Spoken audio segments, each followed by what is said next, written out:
These men are here to help build our communities, and by degrading them or whatever he intended for his comments, it just didn't come across right. This is how Sarah Michelle makes a living these days, but she hopes to return to the oil patch both to serve tables and work on site. With all those jobs under her belt, she says she finds it insulting that the Prime Minister would suggest there are negative gender impacts on communities because of these workers. Michelle grew up in northwestern Alberta. Her dad owned a trucking company that served the oil and gas sector, and she worked delivering parts to sites and spent time at work camps. Or I never felt like my safety was in jeopardy or uncomfortable in any form. The guys helped me unload their stuff and went back to work. They're there to work. They're not there to prey upon females. Justin Trudeau spoke about the impacts of construction workers on rural communities at the G20 summit this weekend, drawing criticism from people like Michelle, who wrote this Facebook post defending them.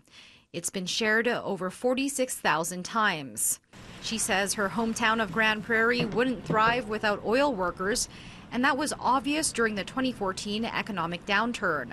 I had to really reevaluate what was going on and try to get as many shifts as I could at the bar because the tips just weren't coming in anymore. Meanwhile, researchers who studied the impact of work camps reported a 38% increase in sexual assault during the first year of a camp's construction near the central BC town of Fort St. James. This is what a typical camp looks like.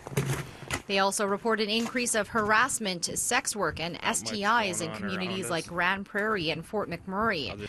While they do say there are a lot of economic and other benefits, they argue there's a higher tendency of sexual violence. You know, they were pushed into the sex work industry at camps, so that there's a whole, there are many women who've had the experience of either being asked to provide sexual services or actually providing them. I also know women who've been assaulted at camps. The Firelight Group's study recommends more recreational opportunities at camp, support for staff working long days away from home, and services to support victims.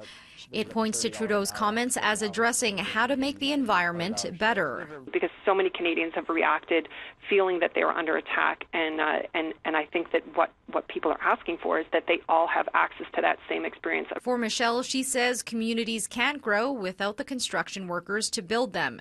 And she'd like the Prime Minister to take a second look at his comments. So if I don't understand what Trudeau has said, I would love for Trudeau to maybe give an apology to us and say, I'm sorry, this is not what I meant to infer. In Airdrie, Crystal Adaris, City News.